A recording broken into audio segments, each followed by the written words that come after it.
Gloria, and I am live. What's going on? Pop in. How's it going? How is it going? I had just enough time. I'm getting ready to go to work in just a minute. And I had just enough time to do a pop in and do some shout outs. So I am quite excited to be here. Also, tomorrow, I also have to get a new battery for my smoke alarm because it's going off right now. So tomorrow I'll be here at 8 p.m.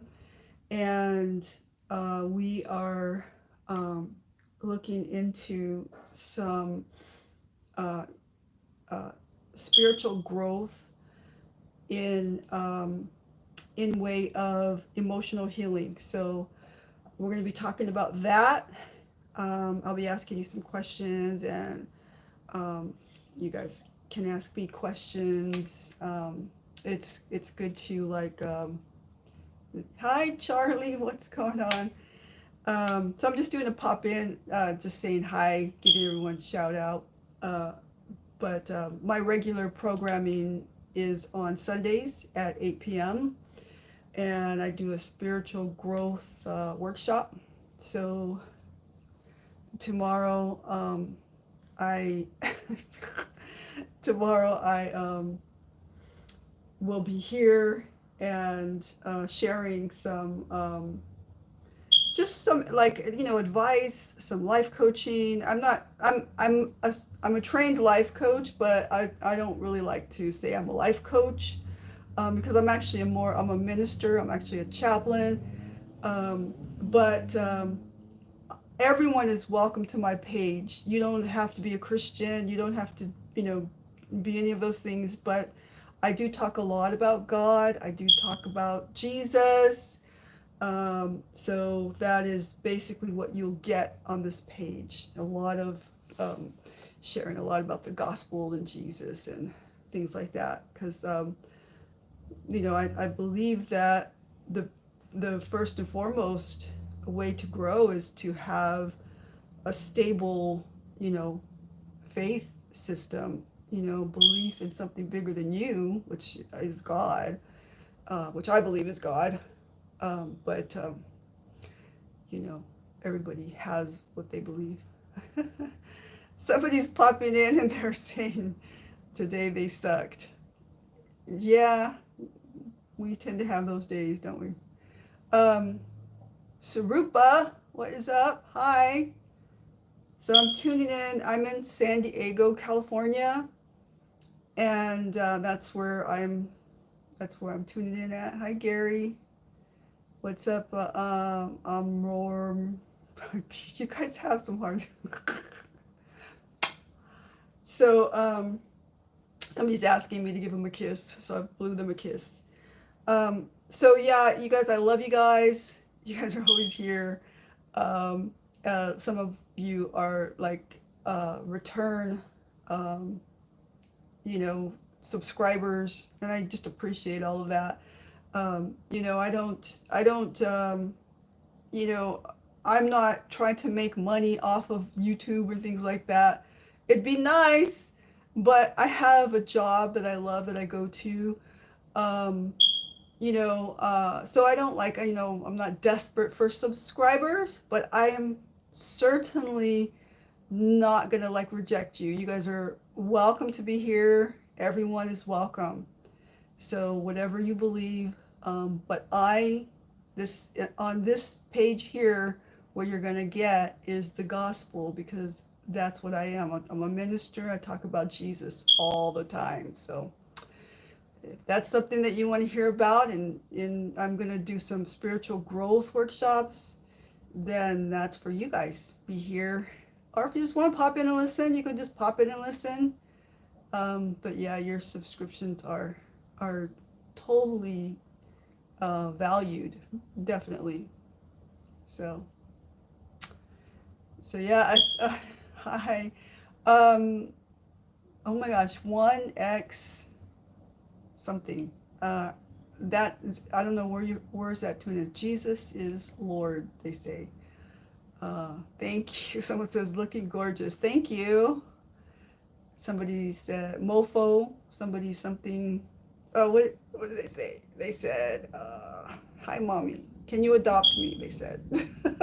No, I have 3 children and 5 grandkids.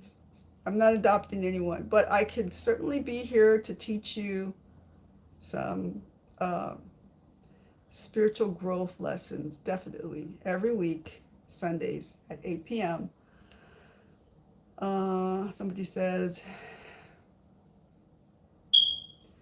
they want to ask me something about me. If it's respectful, you can ask me anything. I'm not that kind of Christian lady that is like, gets offended about every little thing. I don't really care, to be honest.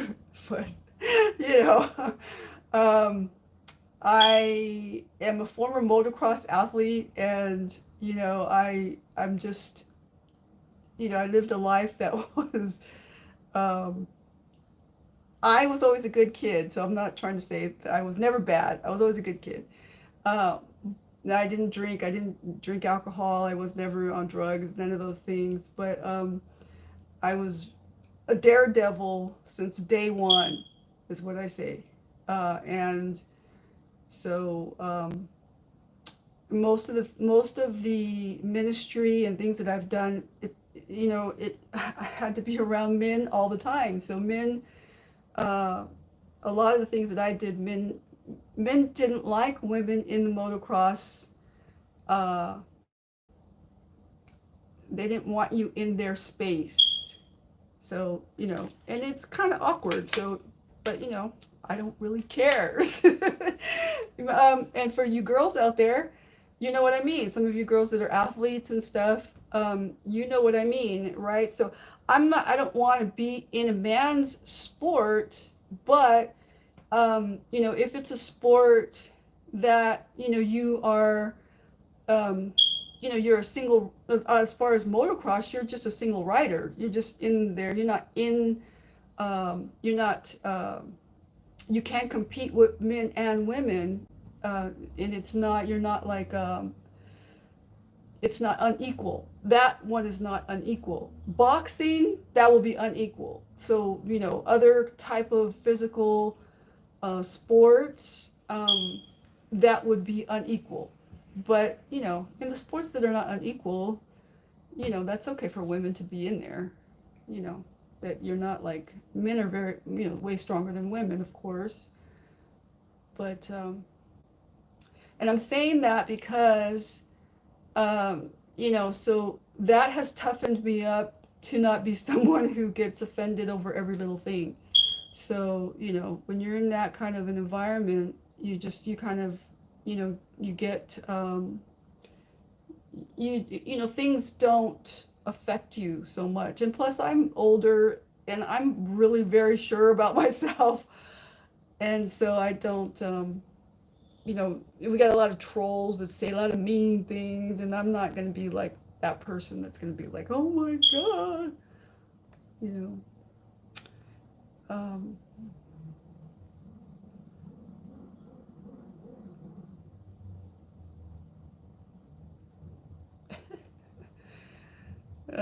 yeah. So, hey, Mr. Warrior. Um, this video is not a horse video, so you're probably on the wrong page, homie.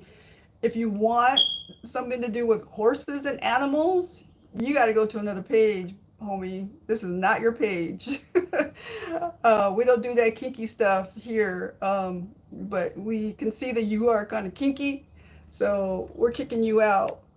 See you later, homie.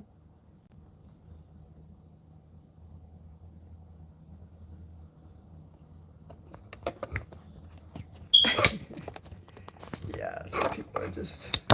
You got the oh my gosh, what do they call them? The trolls.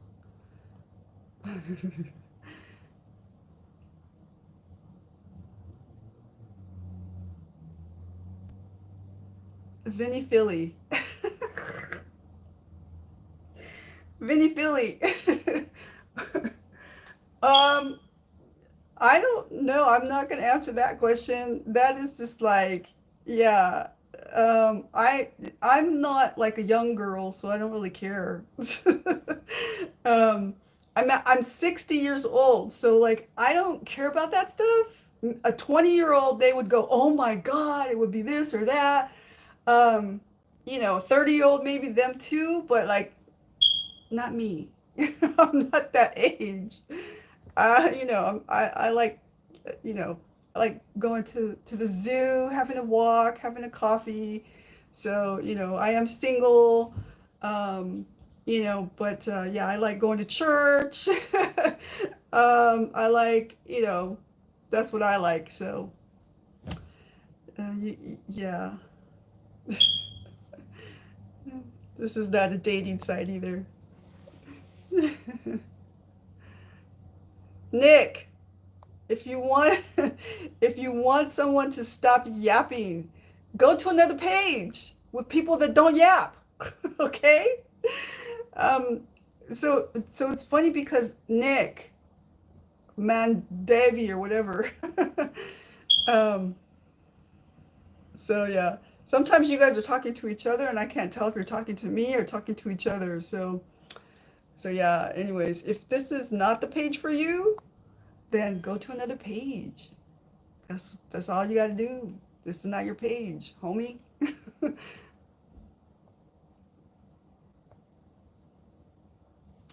Oh, thanks, Curtis. No, you're cool. You're cool, Curtis.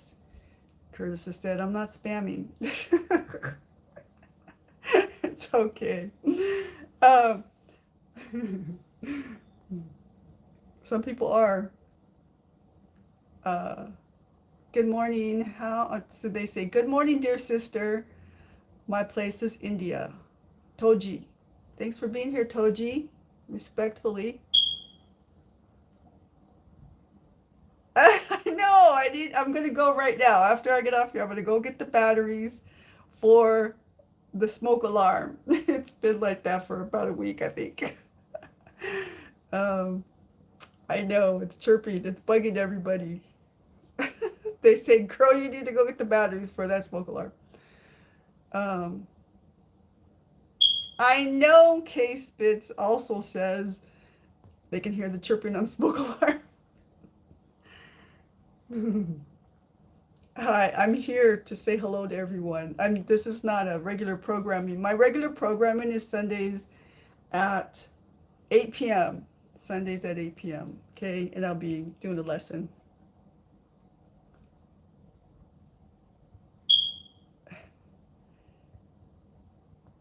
I can't sing. Sorry. Somebody's asking me to sing. Can you sing? They say. No, I can't sing. I'm not a good singer. I was in a band. Check this out. When I was 20, I was in a band, and we traveled all over the United States and even into Mexico, like way into Mexico and stuff. Um, and it was the funnest thing ever. And I did sing. I was a singer. um, but I just my favorite part was not being on stage. I never really I would go on stage and do that. A lot of people would share their testimony. I never shared my testimony, which is a pretty interesting one. Had a really crazy life, but I never shared it. I didn't share it. And one of the reasons why I never shared it was because, um, long story, I don't want to share that now, but, I was with someone who was very insecure with me, and they didn't they were really embarrassed of the fact that somebody must have made fun of them or something. But I'm a pro motocross athlete, so I used to race and compete motocross. Someone must have said something to them that embarrassed them, and they never talked about any of my past. They never talked about me. They never. I was used to my dad bragging about me and sharing, oh, she can do this and she can do that. But the person that I was with didn't was never proud of me. They were never um, they were more ashamed. Somebody shamed made them feel ashamed, which is their issue, not my issue. And so, my kids never knew that I was a motocross athlete until they were older. Till my son was already nearly 15, when we went to the desert and some kids had a bike and I, got on the bike and, rode the track, did a wheelie and everything. And my son was like, he fell on the ground. He was like, "Oh my God, is that my mom?" He was in shock. They never knew, So one time I came back and somebody had a Harley. We were at a church conference, a world, church conference in the United States. Somebody had a Harley. And my kids didn't know that I could ride like that. And so I said, "Yeah, let me ride your Harley." And so I rode it around the conference and through the lobby and everything. Everybody was like, is that church lady from London? Is that church lady? Um, and yeah, that was the day that everyone was shocked that they didn't know that was in me. Then so I mean, people literally were shocked. The guy who let me ride the motorcycle actually fell on the ground and also almost fainted. um, so my kids were also very shocked. And it's a long story, so it's like, yeah, it's some of it's heartbreaking, because of the person that I was with who was so ashamed of me, you know.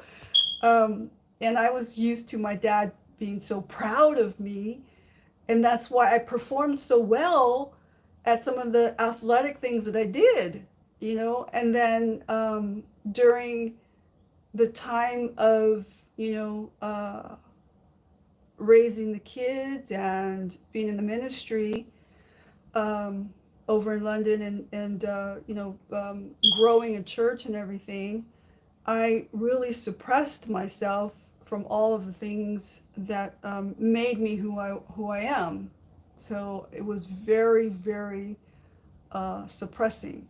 So now I share spiritual growth and emotional healing, and how to overcome, how to heal, how to move forward. So yeah. So Eddie Vargas says people are being disrespectful. Show respect, y'all.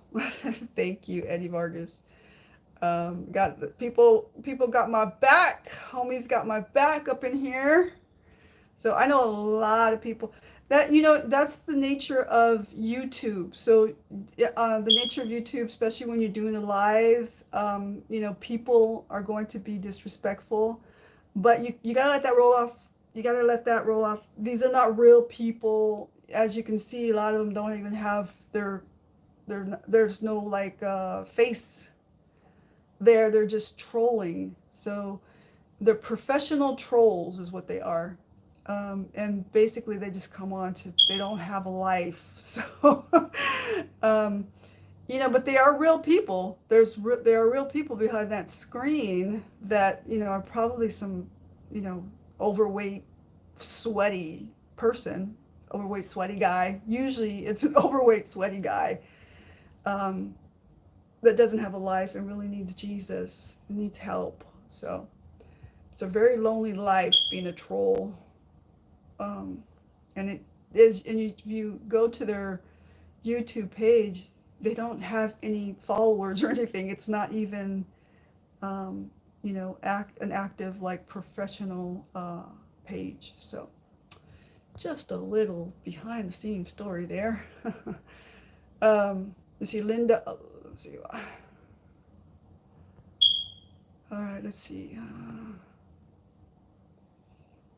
So I actually don't cry about it. I actually laugh about it. So I actually, I'm not the type of person. I'm the type of person that people are realizing that I can handle it. If anybody can handle it, I can handle it. So I can handle really tough things. Um, and if I can handle tough things, I can teach you how to handle tough things. Okay. Um, I can handle things that make grown men cry. Okay.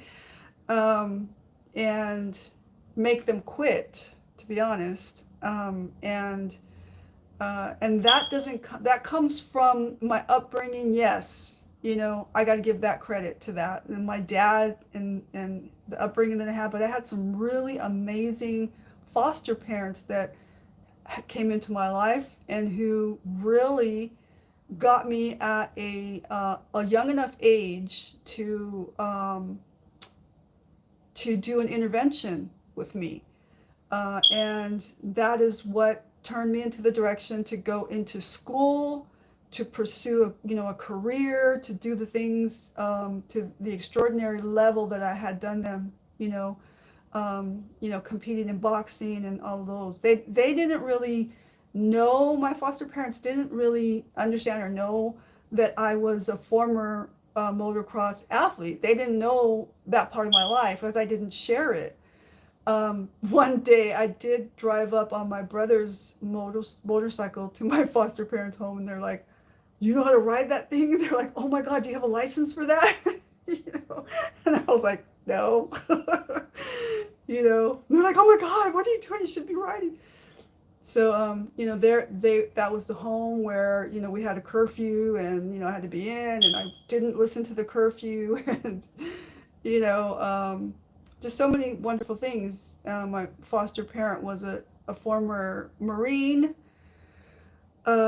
His father was a high level personality from the Marines who lived in Coronado, a high ranking military person who was a mediator in the military and a cultural expert.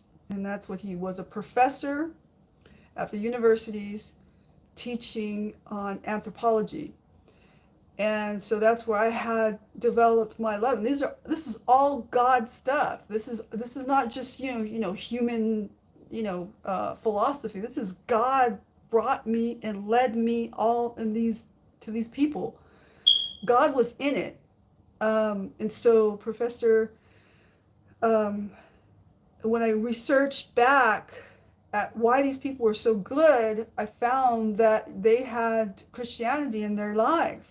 Some of them were not actively like going to church or anything, but they had a foundation of Jesus Christ in their life. And so, they were just incredible, incredible people.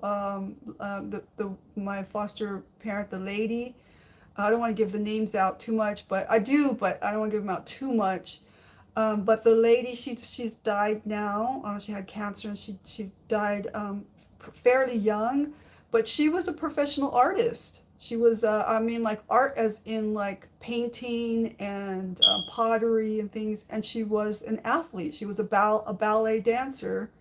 And so that's kind of where I got my grace from. She was very graceful, and she kind of imparted that to me,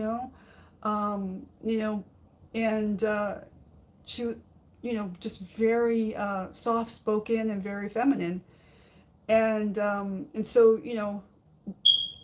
I just was very like, just a lot of impartation, and that was where I questioned her one day, and I said, I feel like God is calling me to him, because I had an encounter with Jesus. I had an encounter with a supernatural encounter in my room alone there at their home.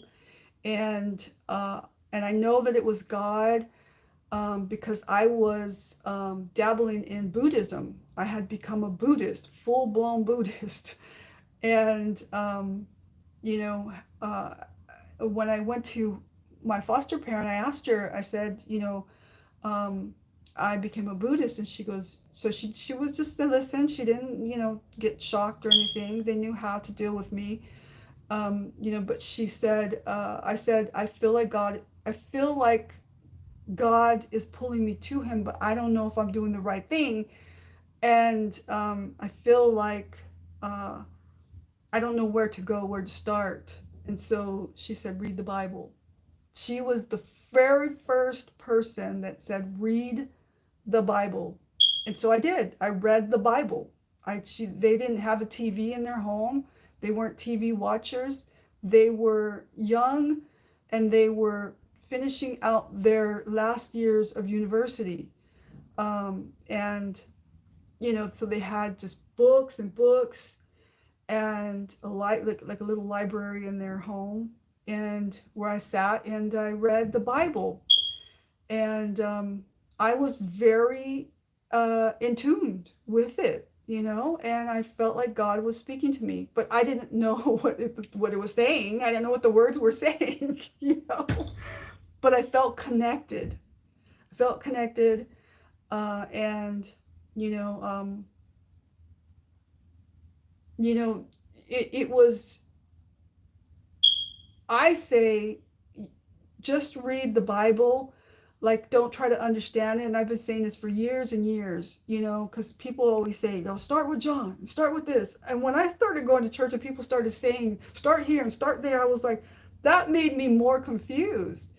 So when I just naturally did what a book would do, what you would do when you open a book or try to get to know someone, is you start from the first pages and you just read through. And it's the journey that helps you to get to know that person. You learn more on along the way and in the journey while you're living it out. You don't just know everything by reading the book, right? How many books have you read where you just were like, okay, I'm done, I know it? You don't know it. It is by you keep that particular book and you keep going back to it, don't you? You keep going back to that one part that really was highlighted to you. You could really relate in that section of that book, right? And also in your life, as you're going through your life, you like, there are places in my life where I go, wow, I really loved being in this part of my life. That was just like the joy of my life being right here in this moment, in that moment, right? And you wonder what the end is going to look like. Sometimes you try to imagine it, right? But you can't. You don't know what it's going to be. You don't know what the outcome is going to be. Even when you marry someone, you don't go into a marriage going, well, in a few more years, I think I'm going to go through a divorce. I'm going to want a divorce. You know what I mean? You don't. You don't know through that journey what is going to happen. You don't know the choices that people are going to make and how they're going to affect you. You don't know that. So you live it out. You live it out and you trust God. You trust a God who's bigger than you, and he will see you through it. And you get to know him through his word as you're reading it, as you're living out the life, as you're going through the journey. You begin to grow through all of that, all of it combined. And the Holy Spirit in all of that helps you and gives you strength and gives you the ability to have discernment and to move, in the directions in which God is showing you to go to, right?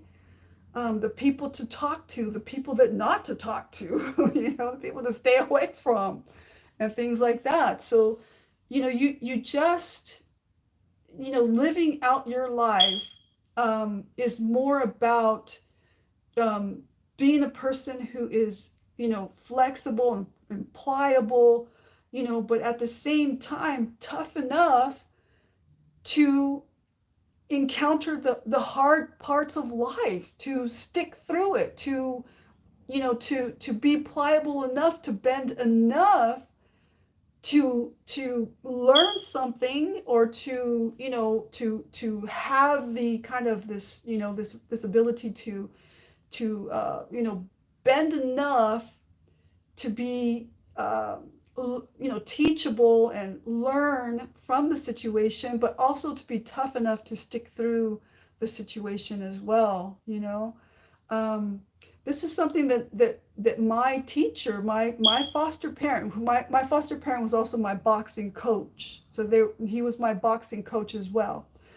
And when we were trying to conquer this hill one time, right? And you know, all the guys could conquer this really steep hill. They would compete against each other to run that hill without stopping, right? And I would try and try because I was at that time very, very much not. I don't want to say I was competitive, but I was very much trying to please my teacher, you know.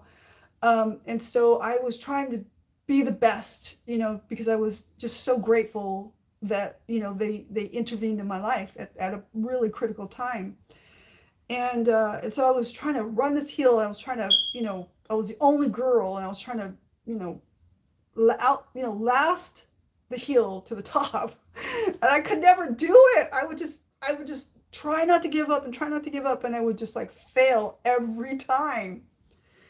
And he said to me, he said, it's not in the, he said to me, it's not in the trying to impress me, but it's more in the challenging yourself and impressing yourself to go the further mark. And each time that you try to do that, you're going to get further and further and further. And he said, you know, I like you no matter if you can get to the top or not. But what I want you to see is how far you got when you start to challenge yourself.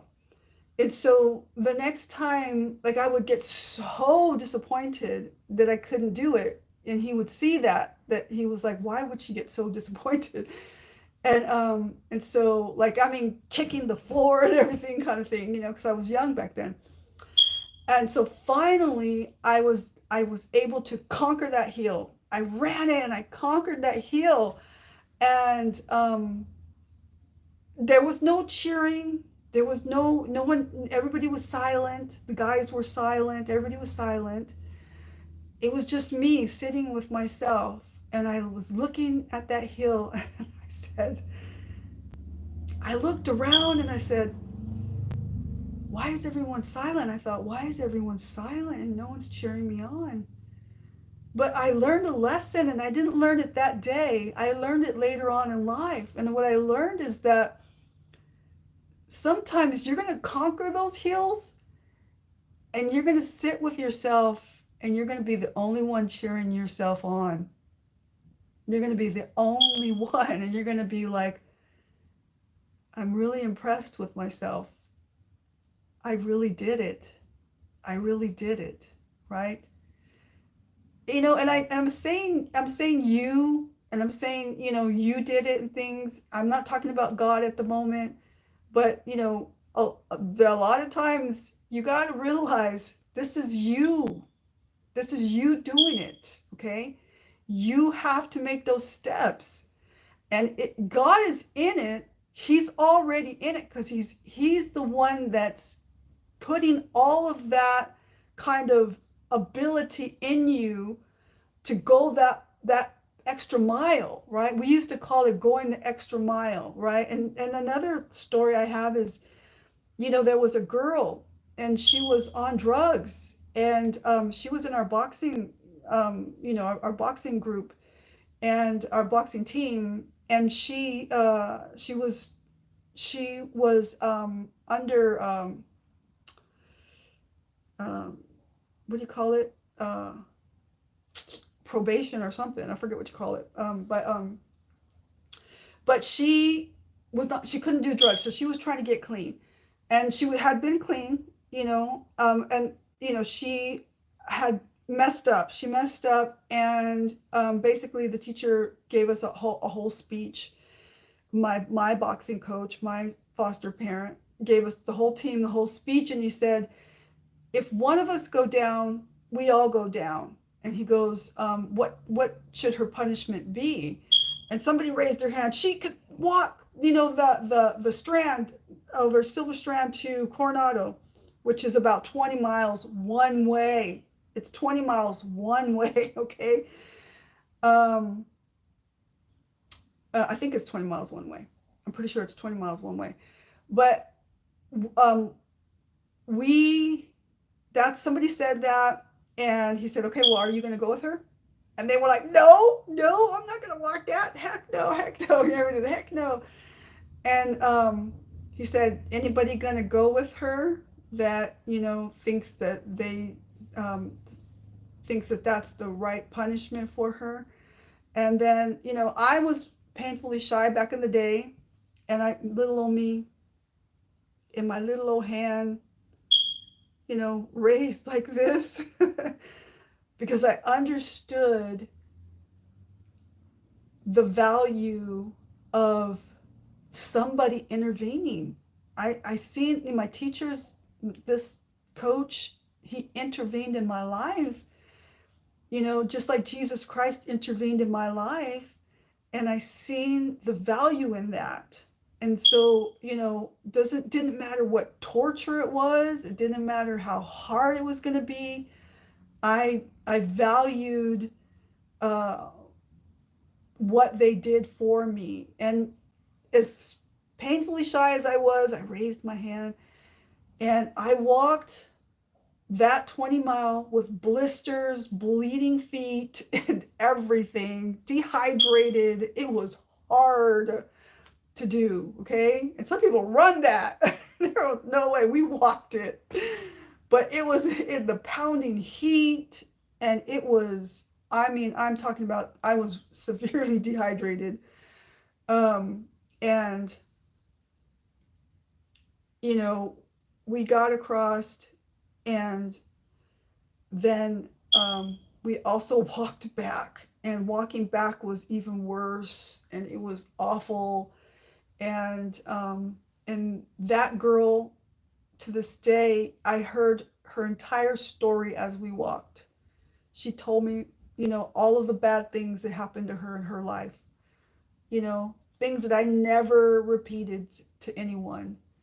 And she just told me and talked to me, and um, you know, who knew that God was gonna, make my life out to be, somebody who is a type of counselor, a type of hope giver, somebody who is, talks about emotional healing. Who knew that? But those were all of the things, all of the key things that led me to become the person that I am today.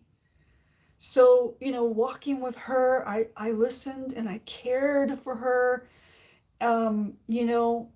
To this day, a lot of us that are in that boxing group, that team that we had, the special school that we were in together, have reunions that we do every so often, and I still am great friends with my old high school, team. That team, we're still very close. The girl that I walked with, I don't know what happened to her life. We have reason to believe that she's not alive anymore, but we don't know. I hope that we find her one day, and I hope that she's serving the Lord. I hope that she has a healed life today. I hope that we could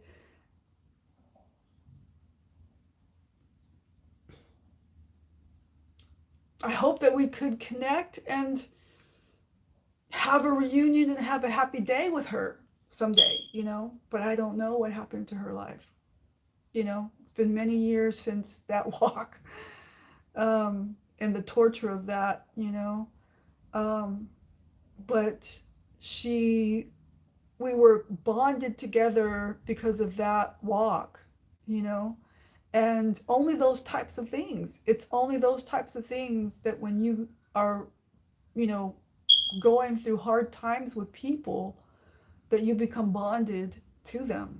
You become a comrade, you become a homie, you become somebody's, backup, I got your back kind of a person. you know? And I'm glad I have those people in my life. We're all not perfect, you know? No one is perfect, but, you know, we have seen each other go through really hard times and then go through really great times and then go through things that we've overcome, you know? I've seen those people conquer those hills like I conquered those hills, different, maybe different hills, in different situations, different training things that we went through. We went through a hike that we had to do that was also another torture thing.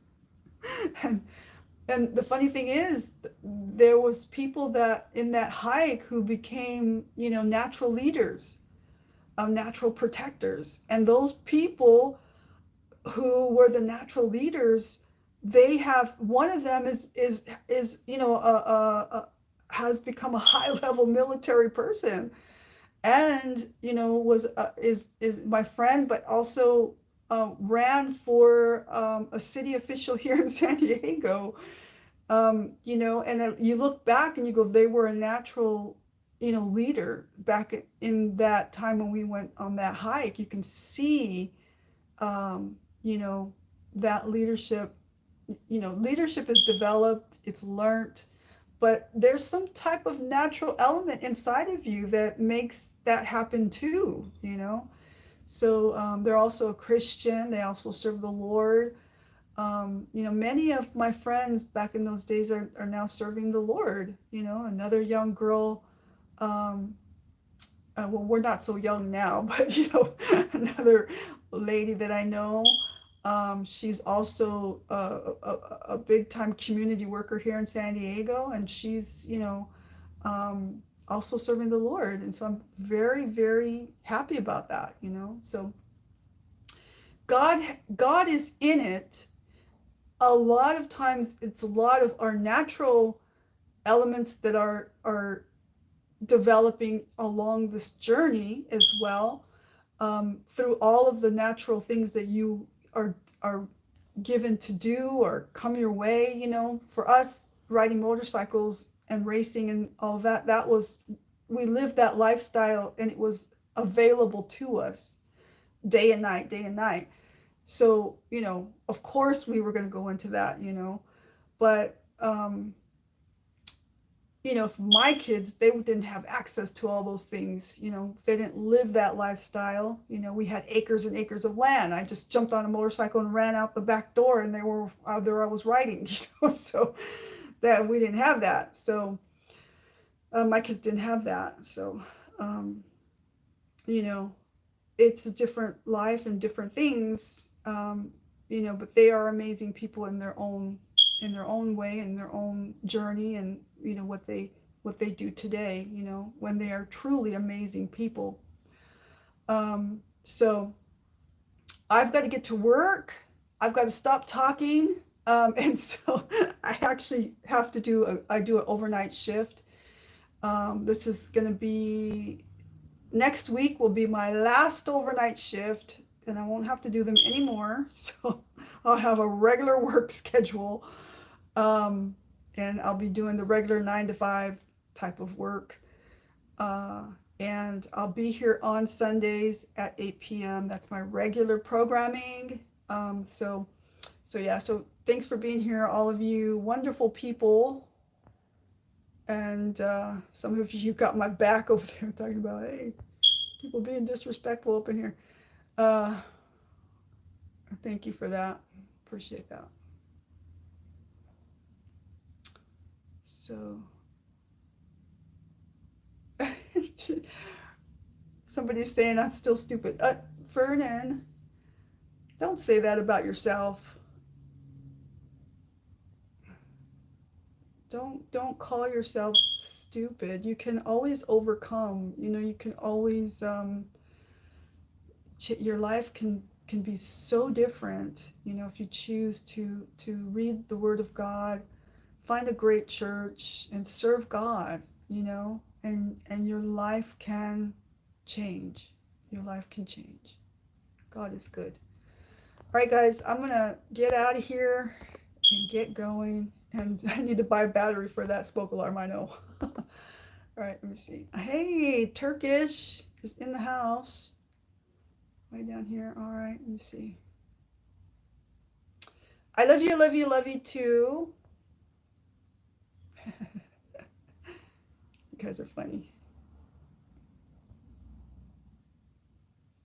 Michael Ross says, mind body values. Hey, wait, what's up with, how did you know that? Who's this? Who's Michael? Who's it? Wait, who is this? Michael Ross. Yeah, so the curriculum in our old school was mind body values. I'm wondering who this Michael Ross is, though. How do you know that? So, yeah, let me see.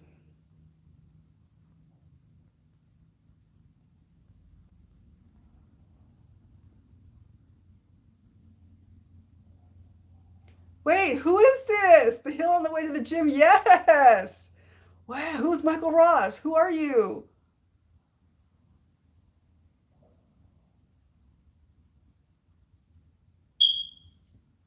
I don't remember who you are. Hit me up on Facebook. You got to come to, we're going to have a reunion real quick here. So, yeah. Shut up. You on the boxing team? Okay, well, hit me up on Michael Ross. I don't remember the name, but hit me up on Facebook and I'll get you linked up with Johnny Hidalgo, and Daniel is in there as well. Of course, all the girls are in there, and we're having a reunion over at Napoleon's in National City. So.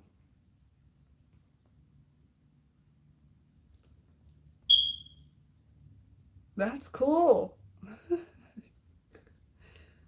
So cool. All right, let me see. All right, guys, I gotta go. All right. Okay, bye, everyone. All right, Michael, if you're hearing this, yeah, make sure that you hit me up on, message me, DM me, or whatever it's called on Facebook. Okay? Or on here. I don't know if you can message on here, but my email is in there on the link in my bio. All right. Bye, everybody. I love you guys. Thanks for being here. You guys are always awesome. Bye.